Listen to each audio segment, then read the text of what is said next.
I'm Ches, and I live in Callista in the beautiful Dandenong Ranges. And at the moment, I have a show on at Burrinja Upway called Aquatic Realms. The ocean and everything about it is my happy place where I just love being. And look, there's so much to worry about in the world, but one of the things I really worry about is what's going to happen to the ocean with global warming and the coral and the kelp and everything. So I thought I don't want to paint doomy, gloomy pictures because I tend to love colour, and I thought if I try and paint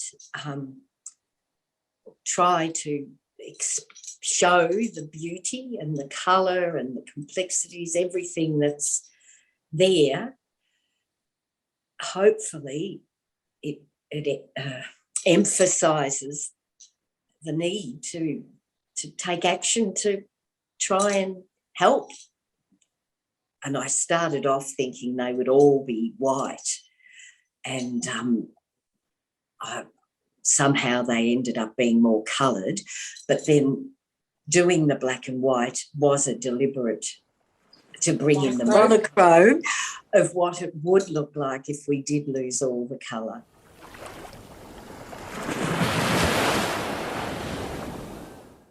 There was no money in those days, so I don't even remember having paper or pencils at home, but we didn't need them because we just played outside.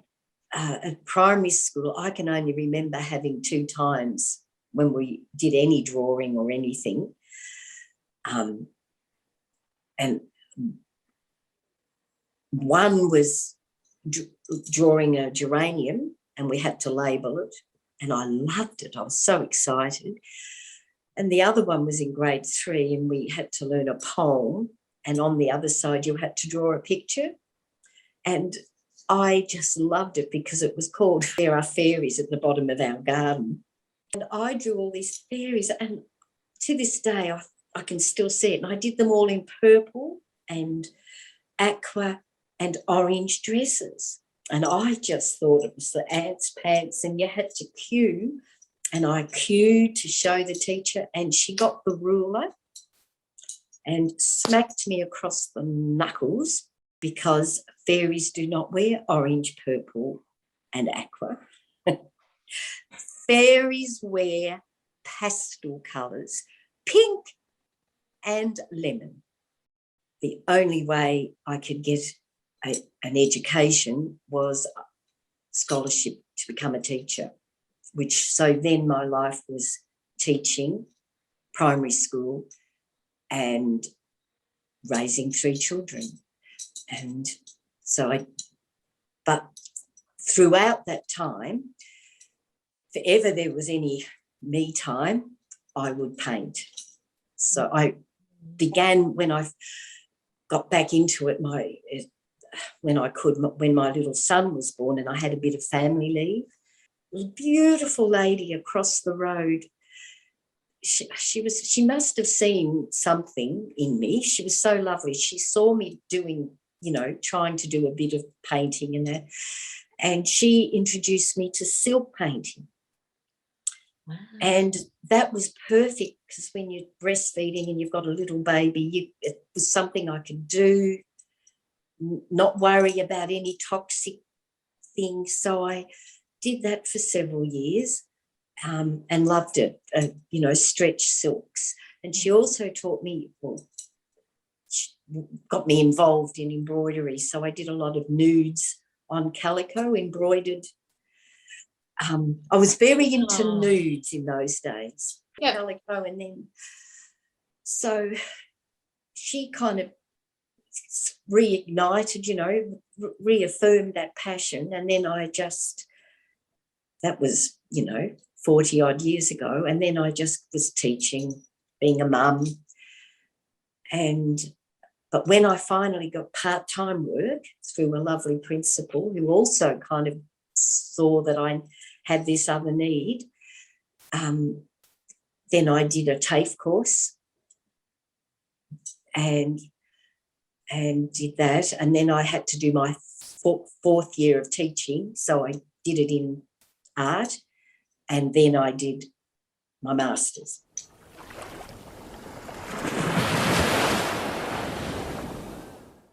I think the very first exhibition I had was an evolving.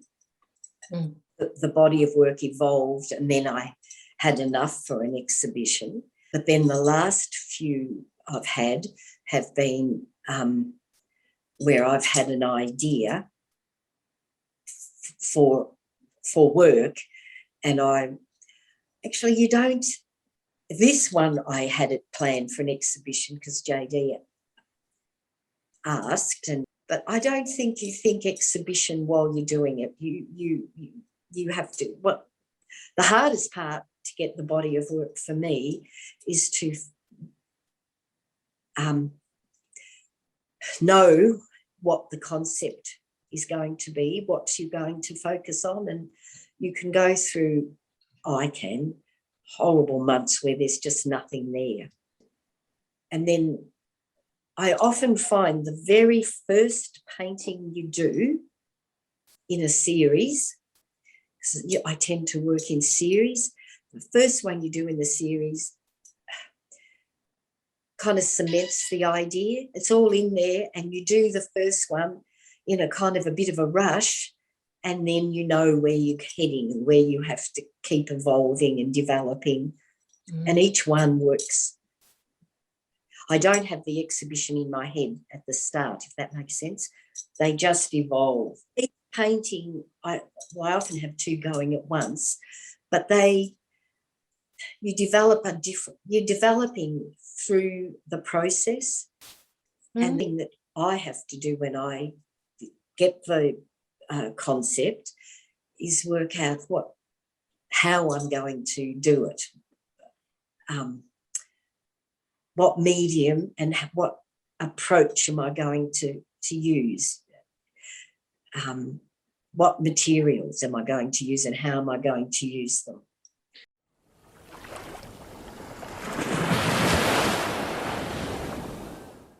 Hope they like them. I guess just that feeling that when they look at them, they do see, I guess the same as my aim when I'm painting them, that they do see the beauty of the ocean with the pictures and the mood, the turmoil of the waves in those paintings, the atmosphere, the intricacies, and I hope they evoke a feeling that I've conveyed, the uniqueness, the preciousness of the ocean and the environments of the ocean, really. And my fear that if we don't do something, we're going to lose all, parts of it or all of it. So, but on the other hand, I don't want to be prescriptive either. If people feel or see something completely different, that is fine as well, because we all perceive and interpret differently.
Well, I'm Joy, Joy Serwylo.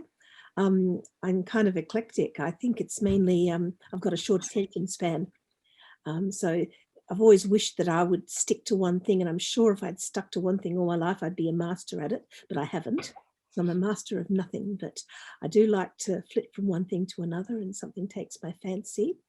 And it's kind of been suitable in lockdown because if the weather's terrible, I can come inside, but if it's really sunny, I can go outside and do all the burning things I need to do with my with the exhibition pieces. And if it's locked down and I'm feeling depressed, I sit down with an audiobook and do the stitching part of it. So yeah, I like having 101 projects on the go at the same time.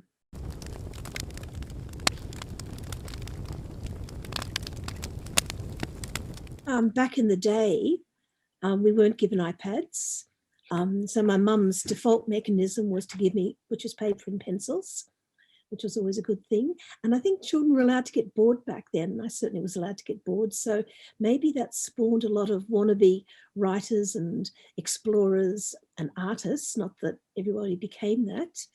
But I think boredom is a good thing to make children find entertainment instead of being given entertainment.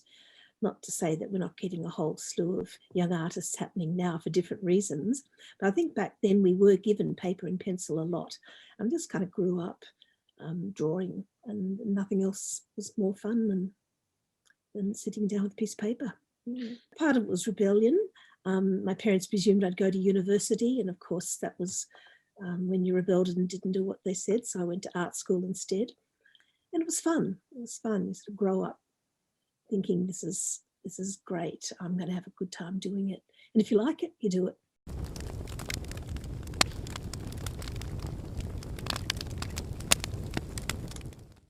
We were evacuated from the 2020 New Year fires in Narrill near Corryong. And so we had to quickly get out and go off home. We had to leave the caravan and camping stuff. And when I came back to pick up the caravan, it was a pretty interesting drive through the complete devastation soon after. It was very new and very raw. So I took a lot of photos and did a few sketches. And then we went up a year later to the next Narrill Festival. And of course, it was almost completely regrown by then. So it was that stark difference and how quickly it regenerates, how devastating it is, but everybody rallies and renews. So I think it was that sense of renewal.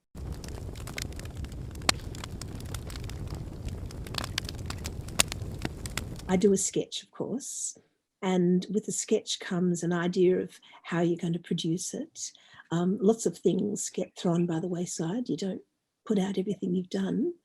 The way I do it is I might have 6 sketches in the morning over my coffee, and I might try 2 or 3 of them just to see if they're going to eventuate. I mean, lots of the stuff I've got on show, most of it is done with a burning tool.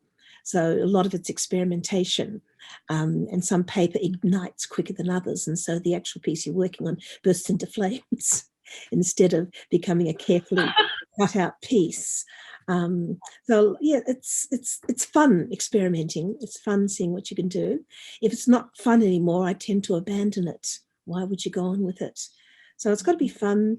It's got to be something a bit new. It's got to be something that I have a vision for. There's no point trying something unless you've got it in your mind and have prepared a sketch. Nearly every artist will prepare in some way in a sketchbook with drawings. Drawing's an amazing thing.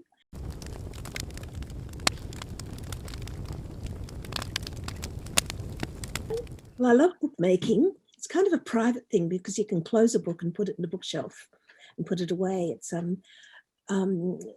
sort of part of it, I guess, too, is I've got a whole corridor full of finished paintings and drawings and textiles, and you produce so many things. What do you do with them all? And I like the idea of having a body of work that I can actually close and put in the bookshelf and can take that much space. And so the books have been something, and a book tells a story. And I love to read myself, and I love to look through a pictorial book as well. So the idea is you open up a book and it tells a story, and the burnt books are the story page by page as you turn them are slightly different, and you're walking through the forest seeing the eventual end of it. they fit a smaller scale of thing that sometimes I like to work on. I've tended to work on miniature things a lot, tiny things.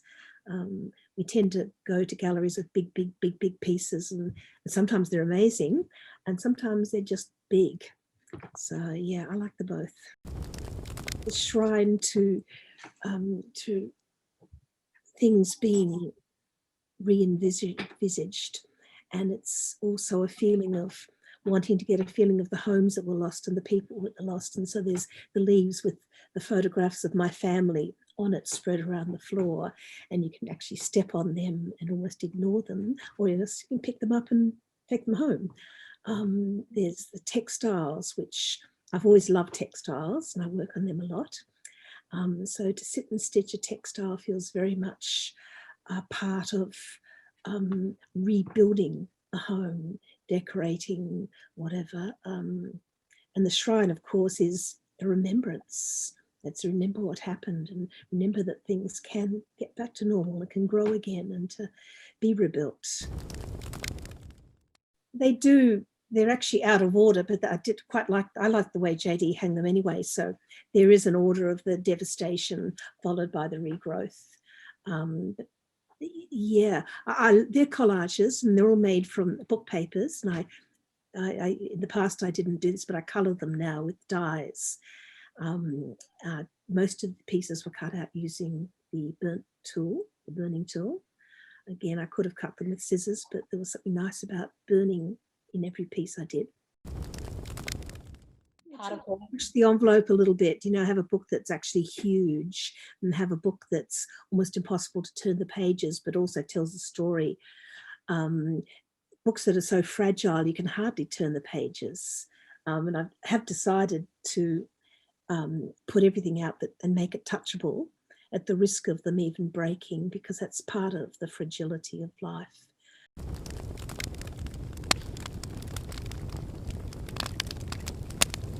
I want people to be able to walk in and see that art's not just something that hangs under glass, something, an immersive experience, I guess, and a feeling that there is hope.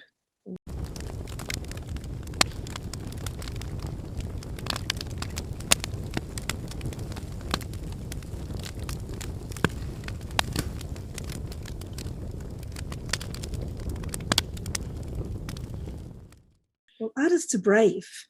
To be able to make something and put it out on a wall for somebody to see, it's really scary. I'm still scared by it. Is that going to be all right? What are people going to say about it? But you do it anyway, because what's the point of doing it otherwise? So if you write the same thing, you write something and it's scary to put it out there. So if you're brave, you can actually rebel and say what is what. So yeah, the artists are the reactors in the community. It's good, isn't it?